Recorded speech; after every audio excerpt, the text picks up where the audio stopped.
So I was asked if I would speak a little bit about harmlessness, about Ahimsa.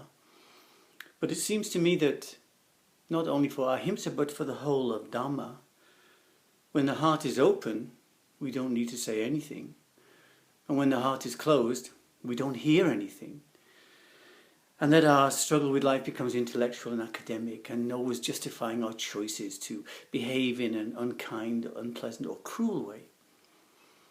But Ahimsa, because it's established in love and compassion, is in my mind, the highest dharmic, the highest spiritual practice.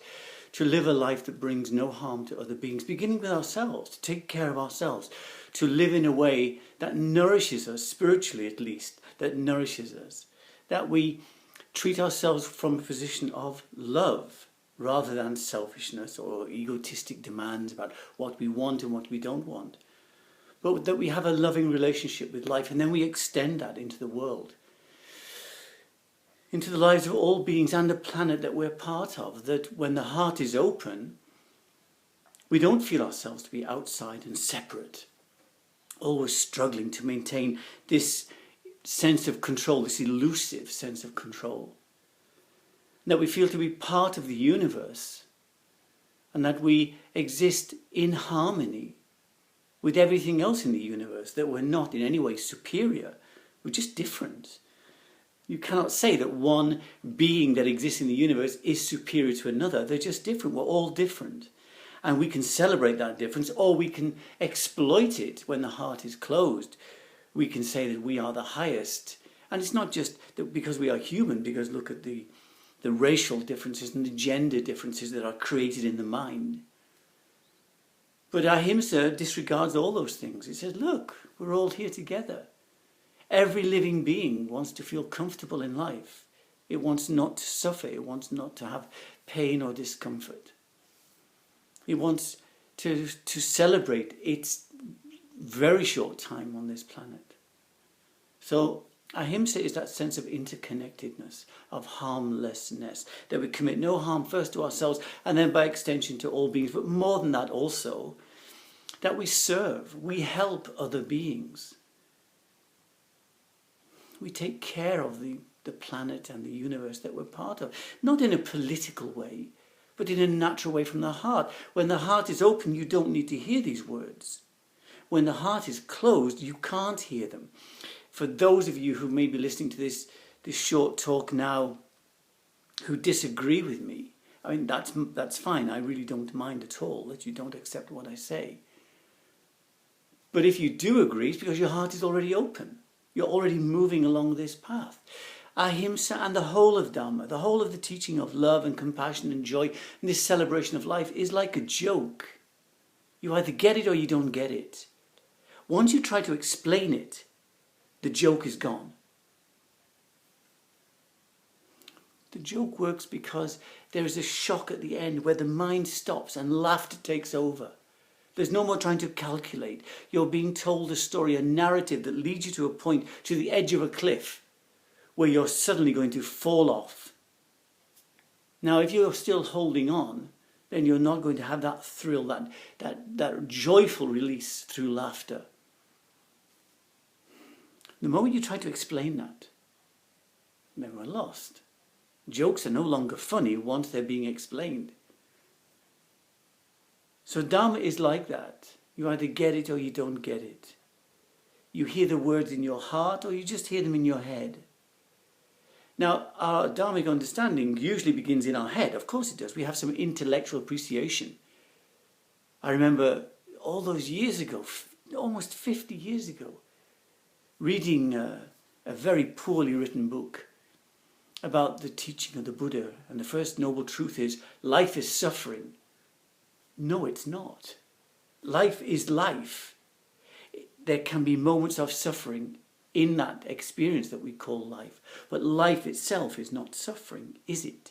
The quality of life, we can say, is unsatisfactory, that everything we meet can be improved upon. But the nature of life itself is just what it is.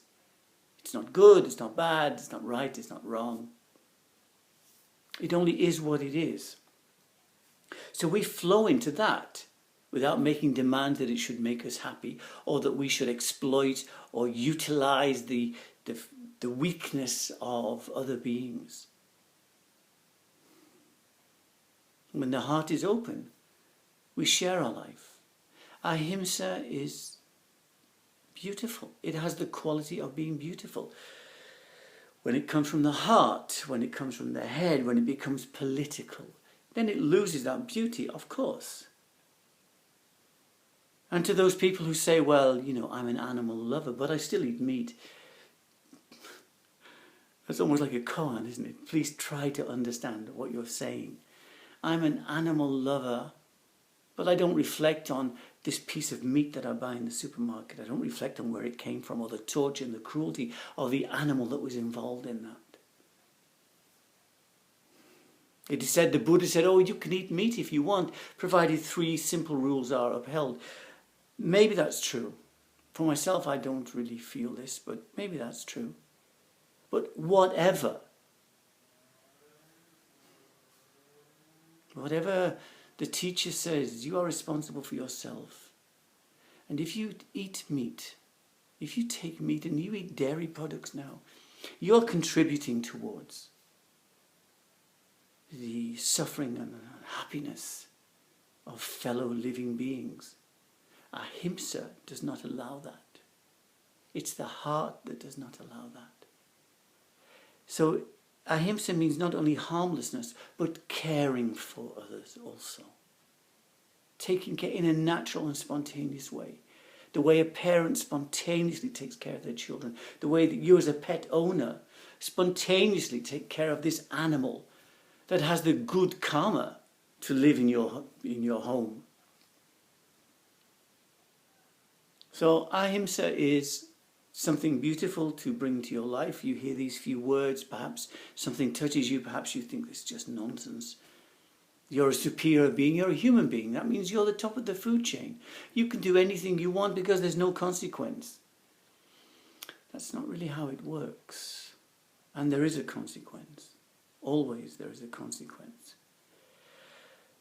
So I offer these few words today for you to reflect upon. You are responsible for your life and what you contribute into this universe. You can contribute something worthy, something beautiful, something non-political. But just the idea to take care of the planet we live on and the fellow beings we share this planet with. So I offer these few words to you this afternoon. May you all be well and happy. And I thank you.